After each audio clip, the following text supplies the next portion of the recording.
শুভেচ্ছা জানাচ্ছি, আমি রাব্বিল হাসান রূপম। গত ভিডিও টিউটোরিয়ালে আপনাদের সাথে Node.js উইথ MySQL এর যে শুরুর আলোচনাগুলি সেই আলোচনাগুলি হয়েছিল। এই ভিডিও টিউটোরিয়ালে এসে আসুন আমরা নতুন একটি প্রজেক্ট তৈরি করে নেই এবং এই প্রজেক্টের ভিতরেই আমরা পরবর্তী যে প্র্যাকটিসগুলো সেই প্র্যাকটিসগুলো করব। আর এই যে ফাইল ফোল্ডারগুলো, এই ফাইল ফোল্ডারগুলো কিন্তু আমি গিটহাবের রিপোজিটরিতে দিয়ে দিচ্ছি। আর গিটহাব রিপোজিটরির যে লিঙ্ক, সেই লিঙ্ক ভিডিওর ডেসক্রিপশনে দেওয়া আছে। সেখান থেকে আপনারা যদি গিটহাব রিপোজিটরিতে চলে যান, সেখানে এই ফাইল ফোল্ডারগুলো পেয়ে যাবেন এবং এই ফাইল ফোল্ডারগুলোর মধ্যে কিন্তু এখানে পাওয়ার পয়েন্ট প্রেজেন্টেশন স্লাইডগুলো যেগুলো, সেগুলো আমি ওখানে দিয়ে দিয়েছি। তো এখানে আসুন MySQL প্র্যাকটিস করার জন্য নতুন একটি ফোল্ডার তৈরি করে নেওয়া যাক। এই ফোল্ডারের নাম আমি দিয়ে দিলাম হচ্ছে নোড উইথ MySQL। ওকে, এই ফোল্ডারের নাম দিয়ে দিলাম হচ্ছে আমি নোড উইথ MySQL। এখন এই ফোল্ডারের ভিতরে আমরা করব কি, Node.js প্রজেক্ট তৈরি করার জন্য নতুন একটি প্যাকেজ.json ফাইল তৈরি করে নেব। তো এখান থেকে সরাসরি আমি টার্মিনালে চলে যাচ্ছি। টার্মিনালে গিয়ে এখানে কমান্ড দিচ্ছি আমি npm init -y। তাহলে খেয়াল করে দেখুন, এখানে প্যাকেজ.json নামে নতুন একটা ফাইল আমাদের তৈরি হয়ে গেল। তো এই যে প্যাকেজ.json নামে যে নতুন ফাইলটা আমাদের তৈরি হয়েছে, এখানে আমাদের স্টার্টিং ফাইল কি হবে সেটা কিন্তু দিয়ে দেওয়া আছে। খেয়াল করে দেখুন, এই মেইনের ভেতরে কি আছে, index.js। তার মানে আমাদের অ্যাপ্লিকেশনটা শুরু হবে index.js ফাইল থেকে।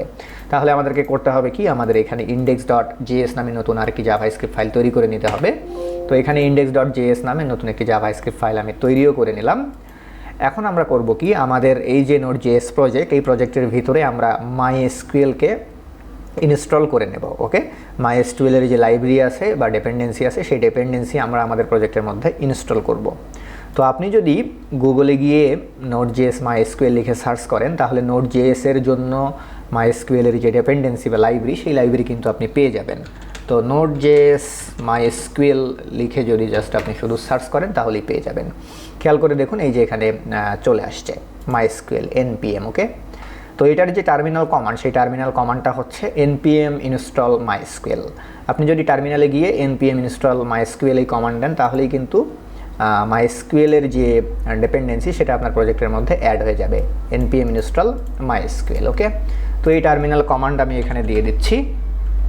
দিয়ে আমার প্রজেক্টের মধ্যে প্রথমে আমি MySQL-কে ইনস্টল করে নিচ্ছি।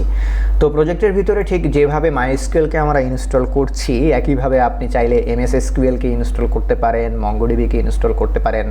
আপনি যদি MS SQL ব্যবহার করেন ডাটাবেস হিসেবে, সেক্ষেত্রে আপনি npm install MS SQL terminal command দিতে পারেন।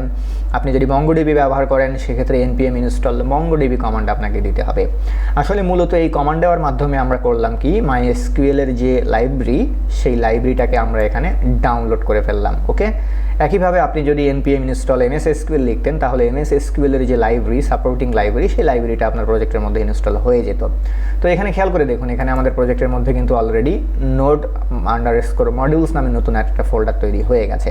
তো এই যে Node_modules নামে যে ফোল্ডারটা, এই ফোল্ডারের মধ্যেই মূলত MySQL-এর যে নেসেসারি মডিউলগুলো, সেই মডিউলগুলো কিন্তু চলে আসছে। খেয়াল করে দেখুন, এখানে MySQL-এর সব মডিউল চলে আসছে।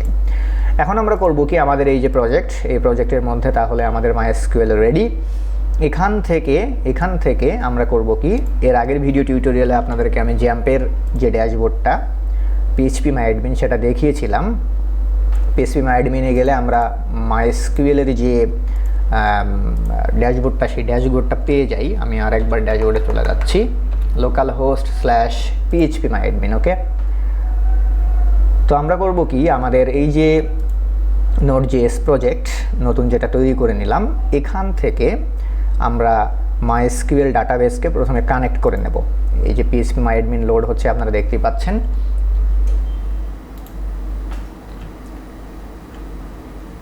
এই যে আমাদের যে MySQL ডাটাবেস, প্রথমে আমরা করব কি, আমাদের ডাটাবেসের সাথে আমরা কানেকশান এস্টাবলিশ করব।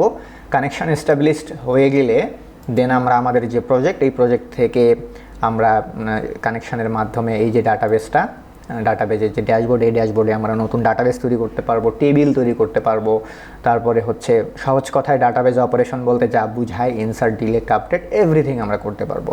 তো আশা করি এই পর্যন্ত বুঝতে পেরেছেন। এর পরের ভিডিও টিউটোরিয়ালে গিয়ে আমরা আমাদের যে Node.js-এর প্রজেক্ট, এই প্রজেক্টের সাথে আমরা এই যে আমাদের ডাটাবেস যেটা লোকাল হোস্টে আছে, এই লোকাল হোস্টের ডাটাবেসের সাথে আমরা কানেকশান এস্টাবলিশ করব।